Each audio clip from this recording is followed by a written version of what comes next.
श्री राधे। नमस्कार दोस्तों, आप सभी का हमारे YouTube चैनल में स्वागत है। मैं विजेंद्र आज आपके लिए एक और नई कथा लेके आया हूँ। आज की कथा है भगवान की भक्त जनाबाई की। जनाबाई बड़ी ही भगवान की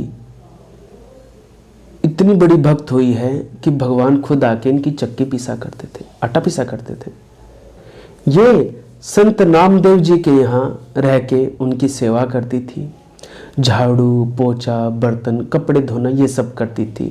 लेकिन संत नामदेव जी इतने बड़े भगवान के भगत थे कि साक्षात भगवान उन्हें दर्शन देते थे, अपनी अनुभूति कराते रहते थे। और जब ये नाम लेते थे तो पूरा घर पूरा वातावरण भगवान के नाम से गूंज जाता था। वो नाम जनाबाई जी के भी हृदय तक गया। अब तो उनकी आंखों से भी प्रेम के आंसू बहने लगे, वो भी भक्ति में डूबने लगी। ऐसा भगवान के नाम का प्रभाव था। अब ये सेवा करती और भगवान का नाम भी लेती थी। एक बार की बात है, एकादशी थी।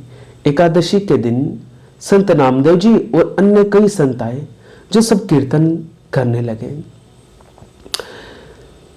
जनाबाई जी ने भी एकादशी का व्रत किया हुआ था।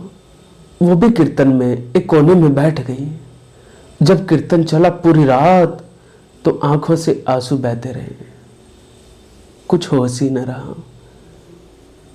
कुछ देर के लिए सोई है और जब सो करके उठी तो उन्हें लगा कि मुझे देर हो गई।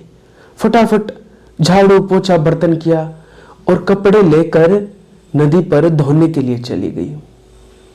जैसे ही कपड़े धो रही थी तभी अचानक उसके मन में आया कि अरे, जिस कमरे में कीर्तन हुआ था उस कमरे को तो मैं व्यवस्थित करना ही भूल गई। अब कैसे जाऊं? कपड़े भी रखे हैं, कपड़े धोने भी जरूरी है और कमरा व्यवस्थित करना भी जरूरी है। भगवान ने इनके मन की बात जान ली। तभी एक वृद्ध माता वहां पे आई और कहा कि बहन तू क्यों परेशान है? उस वृद्ध माता से ये बोली कि क्या बताऊं कि मुझे कमरे को जाके व्यवस्थित करना है जहां पे संत मंडली ने कीर्तन किया था। वो वृद्ध माता बोली एक काम कर, तेरे कपड़े मैं धो देती हूं, तू जा कमरा व्यवस्थित करके आ। उसने कहा कि नहीं आप कपड़े मत धोना, केवल इनकी रखवाली करना। मैं अभी गई और अभी आई। वो भक्त जनाबाई वहां से गई, कमरा व्यवस्थित किया और जल्दी से दौड़ी दौड़ी आई है। जब वो दौड़ी दौड़ी आई तो क्या देखती है, उन वृद्ध माता ने सारे कपड़े धो दिए, धो के सुखा भी दिए इतनी जल्दी। और वो वहां से जाने लगी। ये भक्त जनाबाई उसे रोकने की कोशिश करती है लेकिन वो चली जाती है। वृद्ध माता रोक भी नहीं पाती। जब वो रोक नहीं पाई और दौड़ी उनके पीछे तो वो भक्त जनाबाई गिर गई।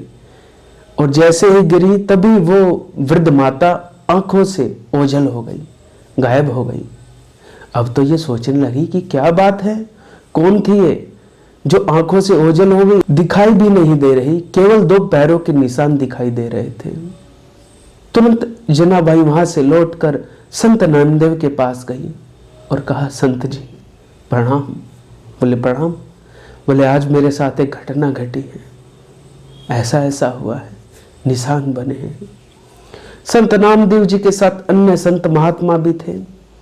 सभी उस नदी के तट पर गए जहां पर वो पैरों के निशान बने हुए थे।